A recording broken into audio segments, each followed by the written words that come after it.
অধিসূচনা জাৰি কৰা হৈছে নিৰ্বাচন বিষয়া দুলাল পেগুৱে জাৰি কৰিছে নিৰ্দেশনা 1 মাৰ্চত অনুষ্ঠিত হ'ব নিৰ্বাচন মনোনয়ন পত্ৰ দাখিলৰ অন্তিম দিন 18 ফেব্ৰুৱাৰী 19 ফেব্ৰুৱাৰীত পৰীক্ষা কৰা হ'ব মনোনয়ন পত্ৰ 22 ফেব্ৰুৱাৰীলৈকে প্ৰত্যাহাৰ কৰিব পাৰিব মনোনয়ন বিশ্বজিৎ দৈমাৰীৰ পদত্যাগৰ পাছতে খালী হৈ আছে আসনখন এবাৰ বিজেপিৰ প্ৰাৰ্থী হ'ব বিশ্বজিৎ দৈমাৰী আমি পুনৰ জনাইছো ৰাজ্যসভা নিৰ্বাচনৰ অধিসূচনা জাৰি কৰা হৈছে নিৰ্বাচন বিষয়া দুলাল পেগুৱে জাৰি কৰিলে নিৰ্দেশনা 1 মাৰ্চত অনুষ্ঠিত হ'ব নিৰ্বাচন মনোনয়ন পত্ৰ দাখিলৰ অন্তিম দিন 18 ফেব্ৰুৱাৰী 19 ফেব্ৰুৱাৰীত পৰীক্ষা কৰা হ'ব মনোনয়ন পত্ৰ 22 ফেব্ৰুৱাৰীলৈকে প্ৰত্যাহাৰ কৰিব পাৰিব মনোনয়ন বিশ্বজিৎ দৈমাৰীৰ পদত্যাগৰ পাছতে খালী হৈ আছে আসনখন এবাৰ বিজেপিৰ প্ৰাৰ্থী হ'ব বিশ্বজিৎ দৈমাৰী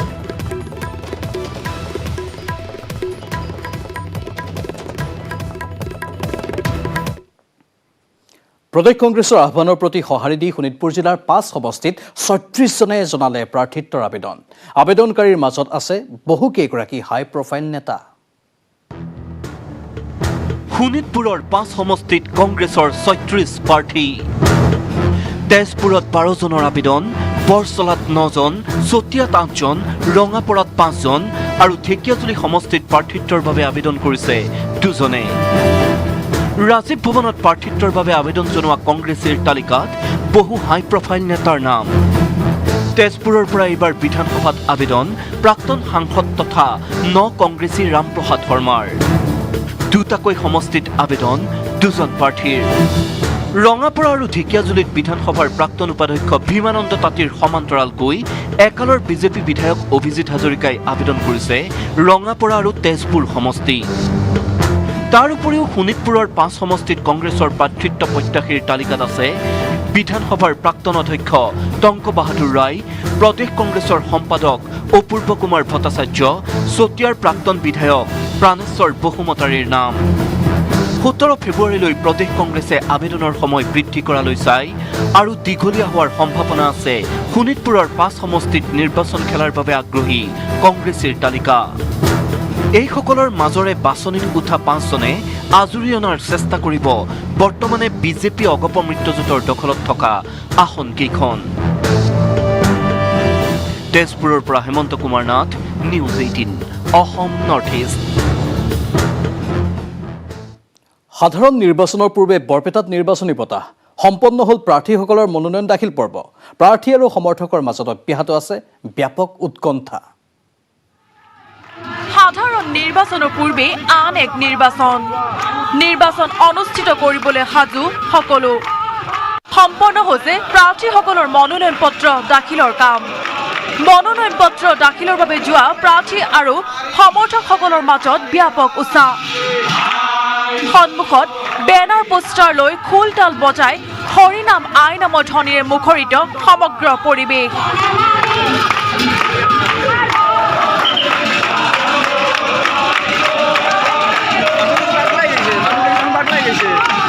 হয় সত্ৰনগৰী বৰপেটাত ভোটদানৰ বাবে এই উৎসাহ 14 ফেব্ৰুৱাৰীত অনুষ্ঠিত হ'ব বৰপেটা সত্ৰৰ ডেকা সত্ৰীয়া পদৰ নিৰ্বাচন পূৰ্বৰ ডেকা সত্ৰীয়া নৱজিৎ দাস পাঠকৰ দেহাৱসানৰ পাছত খালী হৈ আছে উক্ত পদটো অহা ফেব্ৰুৱাৰী মাহৰ 14 তাৰিখ আৰু ফাগুন মাহৰ 1 তাৰিখ এই দিনটোত আমাৰ ডেকা সত্ৰীয়া বাপৰ আসনখনৰ কাৰণে নিৰ্বাচন ঘোষণা কৰিছে সেই আমি বৰপেটা সত্ৰত এই ডেকা সত্ৰীয়াৰ পদৰ কাৰণে 5 জন প্ৰাৰ্থীয়ে মনোনয়ন পত্ৰ দাখিল কৰিছে গতিকে 5 জন প্ৰাৰ্থীয়ে নিৰ্বাচনত অৱতীৰ্ণ হ'ব ভোট গ্ৰহণৰ বাবে সাজু বৰপেটা জিলা প্ৰশাসন জিলা উপায়ুক্ত কাৰ্যালয়ত মনোনয়ন পত্ৰ দাখিল কৰে 5 গৰাকী প্ৰাৰ্থীয়ে এই নিৰ্বাচনত ভকত বৈষ্ণৱসকলে নিৰ্বাচিত কৰিব নিজৰ পছন্দৰ প্ৰাৰ্থীজনক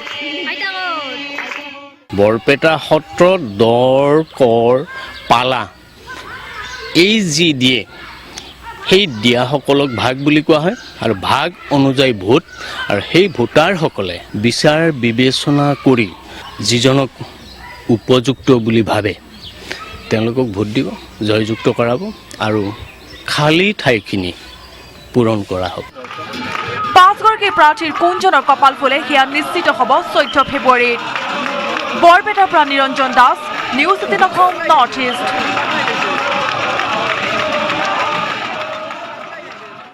প্ৰতিজন ভাৰতীয়ৰ প্ৰাণত আছে আত্মনিৰ্ভৰশীলতাৰ সপোন। স্বাভিমানী ভাৰতীয়ৰ এই সপোনক তুলি ধৰাৰ প্ৰয়াস নেটৱৰ্ক 18-ৰ। এই প্ৰয়াসৰ আধাৰতেই আগবঢ়াই গুজৰাটৰ কচ্ছ প্ৰদেশৰ একাংশ কৃষকৰ জীৱন্ত কাহিনী, যি কৃষকে আধুনিক কৃষি পদ্ধতিৰ সফল প্ৰয়োগেৰে উৎপাদন কৰিছে ষ্ট্ৰবেৰীৰ।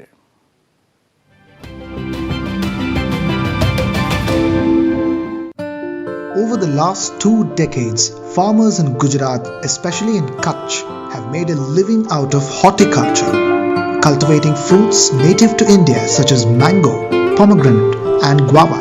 They have a new focus now: strawberries, a fruit that traditionally flourishes only in cold and hilly places. The farmers of Reldi village, barely 20 kilometers from the town of Bhuj, got strawberry plants from Lonavala in Maharashtra and planted them in the dry lands of Kutch. Haresh Thakkar planted 30,000 strawberry plants in 1 acre of land. दूसरे crop में पानी जो लगता है पपीते और केले को पानी देवे, इससे तो इसको 20% पानी चाहिए। और यहाँ कच्छ में सर्दी चालू हो जाती है नवंबर से, तो नवंबर से फरवरी तक सर्दी चलती है। तो ये सर्दी का क्रॉप है, ये स्ट्रॉबेरी है, ये सर्दी का क्रॉप है। तो हमने सोचा कि भाई वहाँ भी सर्दी में होती है तो यहाँ क्यों नहीं लगाए। With the help of unique and modern agricultural practices, the plants wonderfully adapted to the harsh and arid terrain, and their efforts are now bearing fruit in the form of a bumper crop of strawberries the Swabhiman way.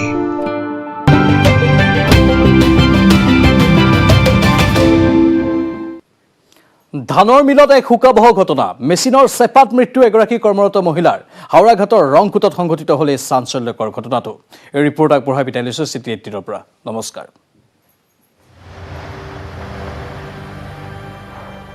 ধানৰ মিলত মৃত্যুৰ আৰ্তনাদ, মেচিনৰ চেপাত মৃত্যু কৰ্তব্যৰত মহিলাৰ।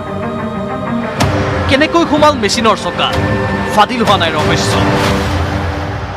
হাওৰাঘাটৰ উত্তৰ বৰবিল আৰক্ষী চকীৰ অন্তৰ্গত ৰংকুট 2 নম্বৰ ব্লকত এই ঘটনা।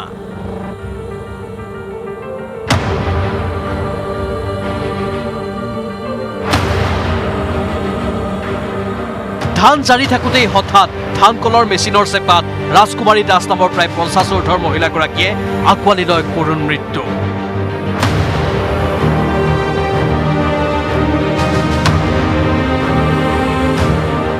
মহিলাগৰাকীৰ অকাল মৃত্যুত অঞ্চলজুৰি বিয়পিছে শোক। ঘটনাটো তাৰ এই যে চফটিঙৰ লগত ভৰিটো সেই কাপোৰটো লাগি পেলাই পৰি গ'ল। তাৰপিছত পৰাৰ পিছত আমাৰ ডাইপৰ ওচৰত আছিলে, তাৰপিছত লেবৰ আছিলে, সিহঁতে দৌৰ বাগৰ কৰি মোক মাতিছে। লগে লগে মই গাড়ী মাতি পেলাই হস্পিটেলত উঠাইছোঁ আৰু দুৰ্ভাগ্যবশত তাৰ আজি ডেথ। ধানৰ মিলত কেনেকৈ এই ঘটনা সংঘটিত হ'ল তাৰ তদন্ত অব্যাহত ৰাখিছে আৰক্ষীয়ে।